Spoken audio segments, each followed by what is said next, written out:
Bonjour à tous. Alors aujourd'hui, nous sommes avec Thierry Leguével et Stéphane Sodo pour parler de PME et d'investisseurs et comment s'investir pour une croissance durable. Alors Thierry, vous avez été à la tête d'Inax Énergie et Environnement. Pouvez-vous nous présenter votre entreprise? Qu'avez-vous mis en place pour vous différencier? Bonjour, donc effectivement Inax est un bureau d'études dédié aux services relatifs à la gestion durable des patrimoines immobiliers. Nous avons pour ambition de rénover ou participer à la rénovation, à la démolition des bâtiments qui soient industriels, qui soient tertiaires, qui soient résidentiels. Et à ce titre, eh bien, on développe des missions de diagnostic avant travaux, diagnostic d'IPEMD, mais qui consiste à étudier les déchets relatifs à un bâtiment, mais aussi les matériaux qui composent ce bâtiment, les équipements qui composent ce bâtiment. Et ensuite, on accompagne l'entreprise au travers d'experts qui vont gérer la dépollution et l'animation, enfin tout au moins les missions de transfert, de rénovation de ce bâtiment. Voilà, étape par étape. Stéphane, vous représentez la société de gestion Turenne Capital et plus précisément le fonds Turenne Émergence. Vous avez donc accompagné Inax de 2022 jusqu'au début de cette année. Pouvez-vous nous présenter la stratégie de Turenne Émergence? Oui, avec plaisir. Merci Colombe. Donc Turenne Émergence, on est une équipe de 5 investisseurs complètement dédiés au sein du groupe Turenne. Et qu'est-ce qu'on fait? On accompagne, on investit, on accompagne dans la durée des belles PME françaises qui œuvrent, qui professionnalisent et qui accompagnent la transition énergétique et environnementale. Aujourd'hui, c'est essentiellement des sociétés de services et de logiciels, mais on tend à aller vers des sujets un peu plus industriels. On ne fera jamais d'industrie lourde, mais voilà, on s'intéresse à des sujets d'industrie légère, comme on dit. Et pour être un peu plus concret, nos participations adressent 5 enjeux majeurs. L'enjeu énergétique, évidemment. Et on parle beaucoup de défense en ce moment, et c'est bien légitime, mais il ne faut pas oublier que dans l'énergie, il y a des très gros sujets de souveraineté. Par exemple, la géothermie, là, il y avait une très très bonne table ronde autour de la géothermie, qui est une industrie, une énergie par définition souveraine. Donc premier enjeu, l'énergie. Deuxième enjeu, le monde de l'eau. Là, on parle du traitement d'eau résiduaire, donc l'eau des égouts, traitement d'eau potable, traitement d'eau industrielle. Troisième enjeu, les déchets, qui convergent d'ailleurs de plus en plus avec la thématique eau, notamment autour de la production de biogaz. Il y a des choses très intéressantes qui se font de cométhanisation de biodéchets et de résidus de stations de traitement de l'eau. Les déchets, c'est un sujet, on y reviendra tout à l'heure, que connaît bien Inax. Le monde des polluants, qui est aussi au cœur des problématiques d'Inax, polluants dans le bâtiment, polluants dans l'air, dans le sol, dans l'eau. Et dernière thématique qui adresse nos participations, c'est la biodiversité. C'est un des thèmes du jour. C'est un métier qui ne date pas d'hier matin, mais c'est des activités qui sont en très forte croissance. Et ce qu'on observe avec mon équipe, c'est que c'est peut-être le domaine de l'environnement qui s'est le mieux approprié l'intelligence artificielle. Ouais, il y a beaucoup de débouchés autour de l'IA et de la biodiversité. Et donc comment vous identifiez les futurs leaders des services à l'environnement? Faut-il déjà être vert, être expert ESG pour que vous regardiez une entreprise? Alors, on a un flux naturel d'affaires qui nous vient de banques, de conseils, mais ça ne suffit pas. Et d'ailleurs, il ne faut pas s'acclimater à ça. Il faut continuer à rester alerte et vraiment raisonner sur c'est quoi les grandes transversales de notre zone d'investissement. Et donc, avec l'équipe, on a un moment très important qui est le mardi après-midi, où on fait tout un boulot de prospective à se dire, OK, c'est quoi les grandes thématiques qui vont secouer cet univers. Nicolas Dufault parlait ce matin de l'électrification de l'industrie. On en avait fait une des priorités avec l'équipe. Ça a débouché d'ailleurs sur un investissement dans le génie électrique et la gestion technique du bâtiment en univers industriel. Donc voilà, on identifie des thématiques, on identifie des acteurs et ensuite on va sur le terrain, on les contacte, on va dans les salons, on va les rencontrer. Voilà, c'est un boulot qui est long, il faut être patient, mais ça paye, ça permet de vraiment rencontrer des pépites. Et pour répondre à la deuxième partie de votre question, non, il ne faut pas être ceinture noire de ESG voilà, pour qu'on s'intéresse à vous. Je pense qu'Inax, c'était le parfait exemple. Il y avait déjà les germes, il y avait déjà la sensibilité. Nous, on vient juste apporter de la méthode, du diagnostic, et on a décliné ça avec Thierry et son équipe. Et tout l'enjeu, c'est vraiment comment ça infuse vers les équipes, comment ça infuse vers les clients, vers les fournisseurs. C'est ça qui est compliqué, c'est vraiment cette partie-là. Mais nous, on n'a pas besoin d'être au plus haut standard pour qu'on rentre au capital. Donc justement, là, on fait le lien entre performance environnementale, sociale et performance économique. Quel a été l'impact d'un point de vue business des mesures ESG que vous avez prises ? Très simplement, le fait d'avoir initié cette démarche à l'arrivée de Turenne, suite à ce qu'on ait déjà mis en place le MAS, qui est le management de la santé, la sécurité et le respect de l'environnement au travail, avec l'ensemble des collaborateurs, cette démarche nous a, l'arrivée de Turenne nous a initié un bilan carbone qui nous a permis de comprendre quels étaient les éléments sur lesquels on pouvait jouer. Il se trouve que nos équipes, par nature, sont des techniciens qui se déplacent sur le terrain et donc initient, tout au moins engendrent pas mal de déplacements en voiture. Donc on a d'ores et déjà décidé à cette époque de verdir le parc, la flotte automobile pour n'avoir plus que des véhicules critères 1. Premier point. Deuxième point, dans notre métier de diagnostic, on réalise un certain nombre de prélèvements de matériaux qui eux-mêmes sont ensuite confiés à des laboratoires qui travaillent avec nous.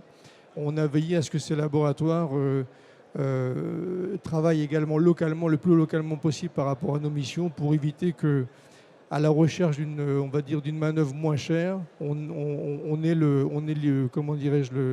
réflexe, ou au moins l'envie de faire transiter nos prélèvements par, je vais prendre un exemple un peu évident, mais par avion. Donc on a plutôt privilégié le fait de trouver un laboratoire qui prenne nos prélèvements localement et les analyse localement. Donc par nature, on a diminué l'empreinte carbone au travers de nos missions aussi avec nos clients qui eux-mêmes ont une lecture de cette empreinte carbone dès l'instant où ils choisissent de faire tel ou tel investissement sur tel et tel bâtiment. Et bien naturellement, on les accompagne également sur à nouveau le diagnostic que l'on fait du bâtiment, ses conditions de construction,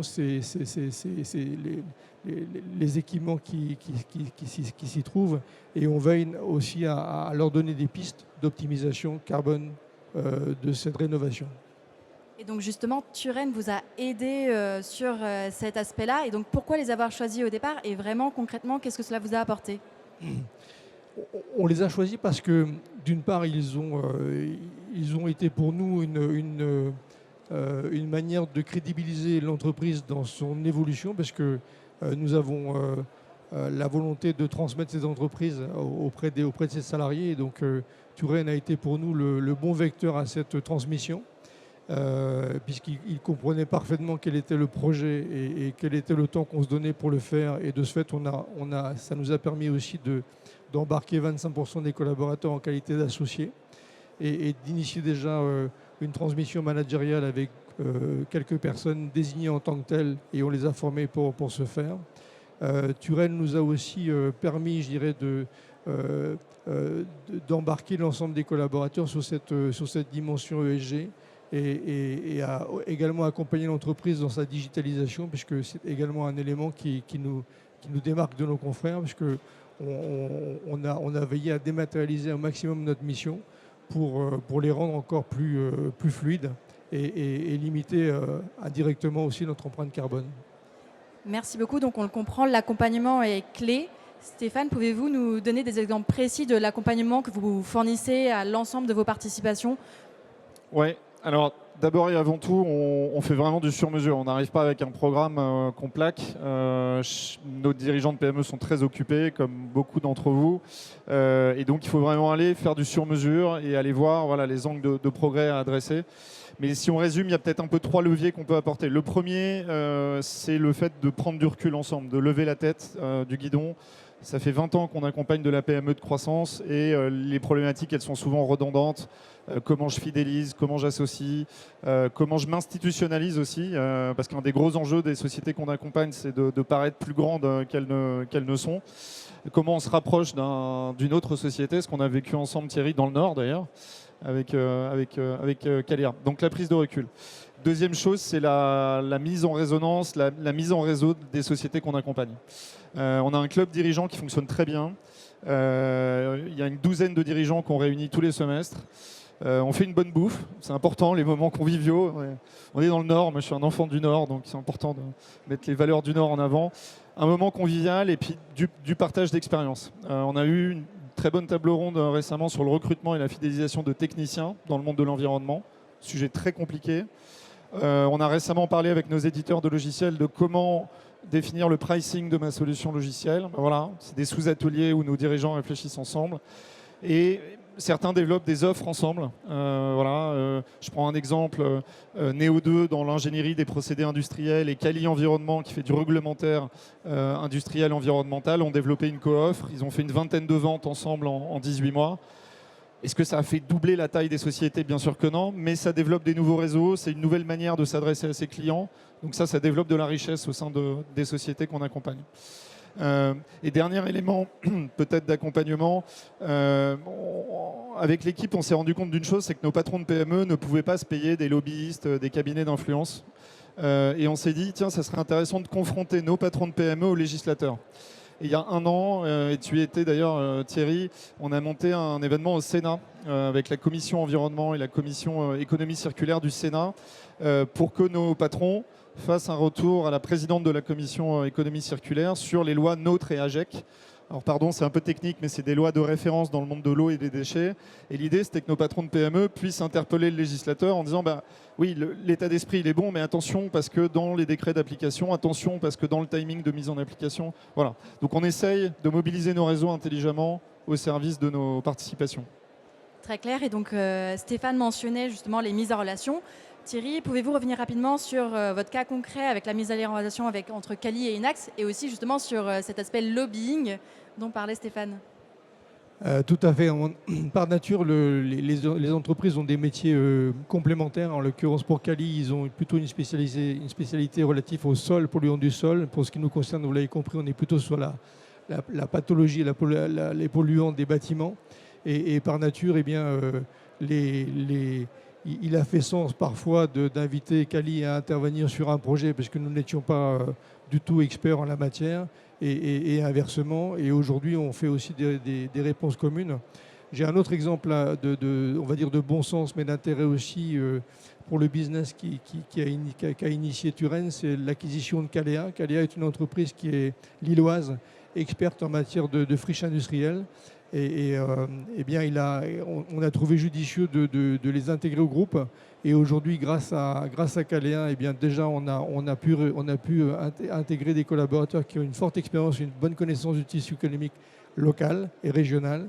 Et par ailleurs, eh bien, ça nous a permis, nous aussi, d'avoir un pied à terre aujourd'hui pour arriver avec le savoir diagnostic des bâtiments, qu'ils soient à nouveau industriels, qu'ils soient tertiaires ou qu'ils soient résidentiels. Donc ça nous amène à travailler avec des acteurs locaux au travers de ce lien déjà existant.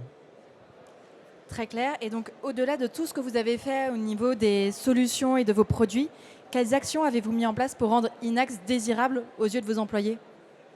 Dès l'instant, on a choisi il y a quelques paires d'années de s'intéresser, de s'investir dans le monde industriel. On a très vite compris qu'il nous fallait avoir l'accréditation MAS, le management de la santé, la sécurité et le respect de l'environnement au travail. Pour ce faire, eh bien, ce n'était pas ma décision en qualité de président, c'était bien évidemment l'ensemble des équipes qu'il fallait embarquer, puisqu'on touche à la santé des collaborateurs, on touche à la sécurité des collaborateurs et vous l'avez compris, au respect de l'environnement. Donc, de ce fait, eh bien, on a mis en place un certain nombre un programme pour initier cette démarche-là et l'obtenir, puisqu'on a obtenu cette accréditation depuis maintenant 2022. Ça, c'était un premier point. Le deuxième, et ce faisant, eh bien, on a aussi le message indirect aux collaborateurs, c'est l'entreprise prend soin de vous. On vous demande en retour de veiller à vous-même, mais l'entreprise prend soin de vous et investit en ce sens avec un certain nombre de réunions de retour d'expérience s'il y a des presque accidents, et s'il y a accident, eh bien qu'on en tire conclusion pour éviter qu'ils se reproduisent. Notre démarche, et notamment notre business fait que naturellement on met aussi en avant notre démarche RSE, et pour ce faire on est allé chercher le Green Leader, et on l'a fait aussi par le biais de concours, par le biais de challenge, pour embarquer les collaborateurs de manière, on va dire, pardonnez-moi, fun, puisque de ce fait on l'a plutôt présenté comme un jeu, et de ce fait ça nous a permis d'obtenir ce sésame complémentaire, et de l'afficher, et de le faire savoir à nos clients, et de se différencier de ceux qui ne l'avaient pas. C'était bien évidemment une notion de business. Est-ce que tu peux expliquer rapidement ce que c'est qu'un Green Leader ? Le Green Leader, c'est une manière, c'est un peu comme EcoVadis, c'est une manière de cranter le niveau de performance de l'entreprise en termes de politique RSE. Donc ce sont des entreprises qui viennent auditer votre manière de procéder et qui vous disent ok, vous êtes à un niveau qui vous permet d'être argent, qui vous permet d'être or, qui vous permet d'être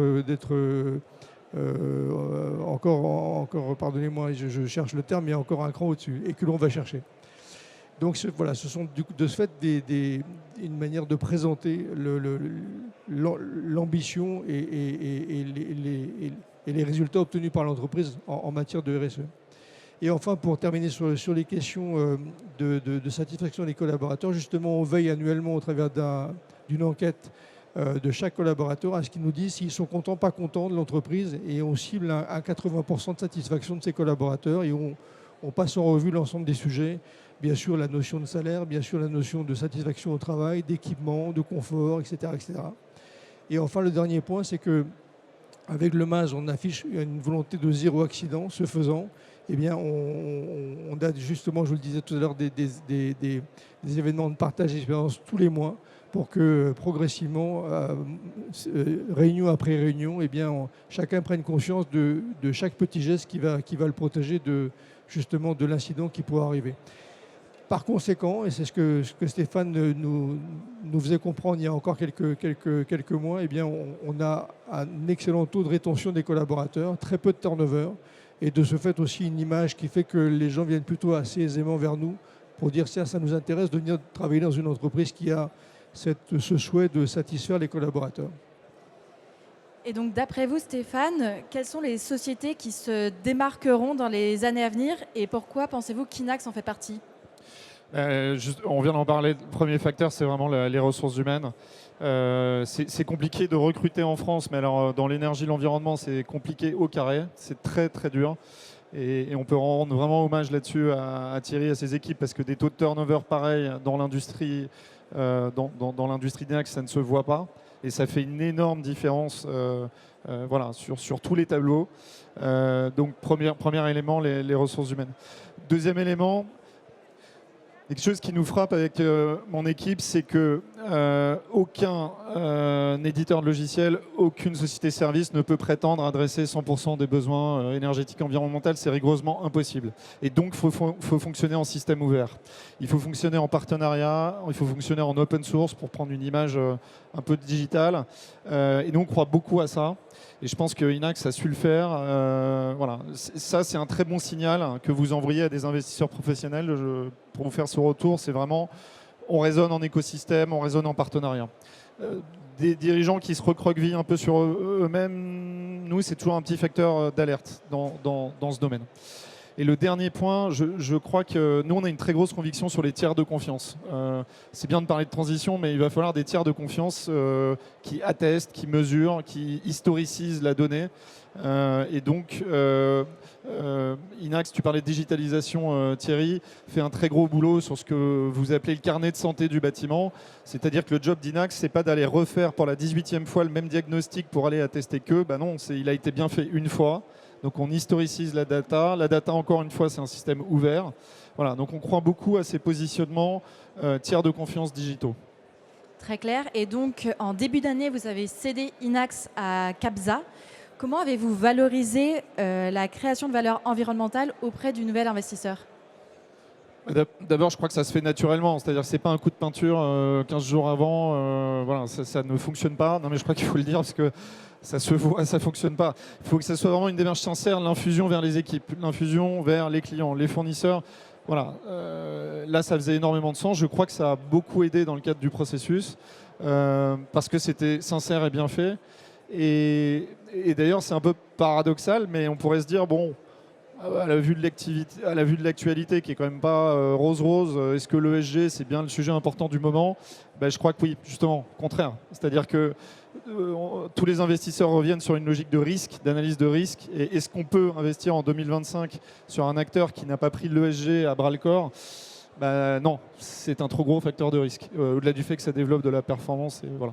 Et je vais vous laisser conclure tous les deux, mais je crois que la très bonne nouvelle d'un positionnement comme celui d'Inax, c'est qu'il y a une très grande convergence de la performance environnementale, sociale, économique. Voilà, on pourrait se dire il y a forcément un parent pauvre dans l'histoire, il doit y avoir pas de croissance, pas de rentabilité. Ben non, je pense que des exemples comme Inax, ça montre que ça existe et que tout s'auto-entretient, tout converge pour développer de la valeur. Eh bien, merci beaucoup Stéphane. Donc Thierry, on va vous laisser le mot de la fin. Comment projetez-vous votre entreprise dans 10 ans? Paradoxalement, très très bien, parce que nous sommes sur des secteurs ultra porteurs. Effectivement, on est dans une actualité qui peut être un peu troublante. Pour autant, des gestionnaires de patrimoine ont plutôt une vision longue, une vision long terme. Et on le sait, ces bâtiments on le voit ici, on a un exemple flagrant d'une réhabilitation, vont durer dans le temps, moyennant un entretien, moyennant des rénovations, moyennant une adaptation. Il y a des choses extraordinaires devant nous, puisque on a besoin de plus en plus de logements, et de ce fait des besoins de rénovation de bâtiments, ne serait-ce qu'au centre-ville, pour leur donner un autre usage, s'ils ont un usage tertiaire, pour les rendre peut-être plus à dimension résidentielle. Nous avons besoin de logements pour le tourisme qui est croissant. Nous avons besoin de logements pour nos seniors. Et je vais arriver aussi très vite sur quelque chose qui facilite notre quotidien, c'est la logistique des derniers kilomètres. Donc besoin d'entrepôts de plus en plus proches des lieux de livraison. Et il y a bien évidemment des transformations d'actifs, ne serait-ce que du foncier, des friches industrielles sur lesquelles il y a de vrais beaux projets à dimension multi-usage, à nouveau résidentiel, tertiaire, commerce. Tout est réellement envisageable dès l'instant où l'investissement fait sens. Donc nous allons continuer le développement de l'entreprise. Nous avons vocation à la doubler dans les 4-5 ans qui viennent, et ce maintenant avec le concours de CAPSA, que je salue au passage. Après une excellente intervention de Tuan, vous l'avez compris, c'est ce pourquoi on est là aujourd'hui à parler de cette aventure. On a embarqué 25% des collaborateurs au capital, donc, et ça sera bien évidemment un sujet permettant de poursuivre cette transmission et de préserver notre indépendance. Ce faisant, eh bien, on booste les talents et on booste aussi la créativité de l'entreprise. On adressera d'autres sujets, puisque aujourd'hui arrive la qualité de l'air intérieur dans les préoccupations des occupants et des détenteurs de bâtiments. Arrive la qualité, également le confort auditif dans les bâtiments. Bref, il y a plein de sujets. Et l'Europe va aussi renforcer, je dirais, les éléments de contrôle nécessaires, encore une fois, au fait que notre quotidien soit agréable. Et enfin, on a aussi appris qu'effectivement, on ne réussit pas seul, on réussit ensemble.